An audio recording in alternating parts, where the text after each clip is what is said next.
Hi guys! Welcome back to my channel. So ayan, mga 8 o'clock in the morning itong kuha ko. So yan, dito mamayang tanghali, yan ang init dyan. Yan. Dyan. Tapos hanggang hapon, dito naman ang init. Ayan. So ipapakita ko pala sa inyo guys yung update ako sa aking mga succulents. Ayan, may disaster na naman tayo. Ayan, oh. Kaya yan nakalbo kasi may pusang tagalabas. So, hinabol ng aso ko. Ayan, dyan tumakbo. So, nabunot lahat ng ano ko dyan. At na, tanggal ang mga dahon. So, ayan, oh. Inalis ko na lang. Kasi, ayan, ay mamamatay din yon. So yan, papalitan ko na lang yan ng bagong succulents. Kasi may bago akong 'di ba? Bagong in-unbox.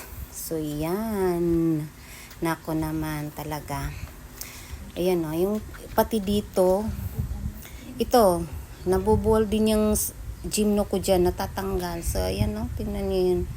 Napakan. At meron yung dito, may isa akong pot dyan na biak. So, nilipat ko muna yan dyan. Ayan. Kaso na na rin. Ayan. Nabiyak. Kasi naapakan din ng pusa. Ay, naku, Diyos ko. Ano bang gagawin natin pag may pusa, diba? So, wala na akong magagawa kasi doon. Ayan. At ipapakita ko rin sa inyo yung mga sunog sa init ng araw. Yung nasunog talaga. Ito, ayan, hindi niya kaya ang init ng araw. Pero yung iba naman, ito, hindi rin kaya. Yung iba naman okay. So, iilan lang yung mga nasunog. So, ayan, wala naman. Pare-pareho lang yan sila ng exposure ng sunlight. So, ito, tingnan nyo. Ito si Prevel. Pakipaitom yata ito, pakipaitom. Sabi ni seller si Prevel daw ang pangalan. So, ayan, tingnan may mga katabi, wala namang sunog. Tingnan ito si Tinkerbell, wala naman, di ba? Si Mule, wala din. So, ito lang talaga si Prevel ang hindi kaya ang sikat ng araw talaga. Ayan, na na charcoal siya. Ayan, meron pa yung nasa taas. Ganun din. Iisa lang sila, si Prevel din siya. Ito yung mga katabi nila, wala namang sunog. Wala, lahat yan dyan, walang sunog. Except lang itong si Prevel. Ayan, Yan, ito ang succulents na hindi kaya ang super init. Yan sila. Wala yan, walang problema yan sila sa init. Ayan. Yan sila dyan. Iilan lang yung si Etna. Ayun, hindi kaya ang super init na susunog ang mga dahon nila. So, dito, ayan wala naman. Yan, wala. Ito yung medyo matagal ang init dito. Yun, lang, nadadaanan lang ng init. Mga isang oras lang. Sunog na. Ayan, sila dyan. So, yan. At ipapakita ko pala sa inyo yung update ko sa inyo yung propagate ko na kalan ko yan si Flapjack.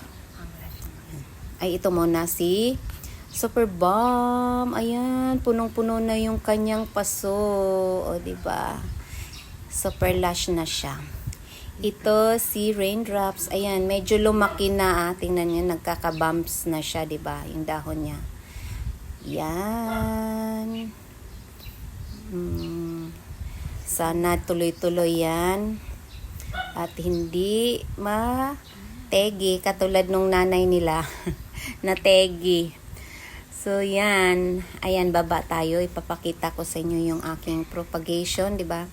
Nung nagpropagate ako ng Flapjack, yung nakakahilo. Ayan, ito, nainitan na sila dito. Ayan, ina-introduce ko na sila sa mainit. Ayan, buhay na buhay na. At ito rin. Ito yung nanay nito. Ito, ang nanay nito. Ang dami nang sumulpot na baby. Marami na akong maipopropagate na naman. Maipropagate.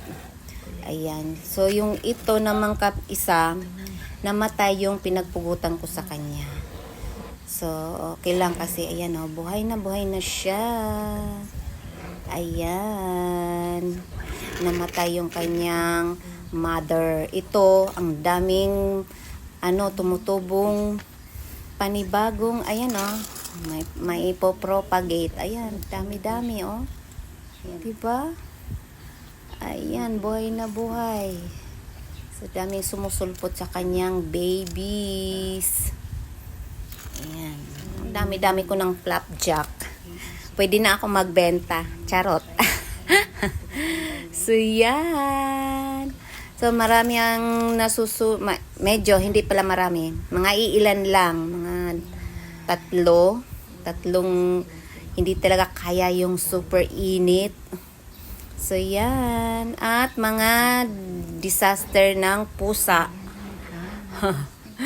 Mga succulents ko. So, yun lang. So, thank you sa panonood.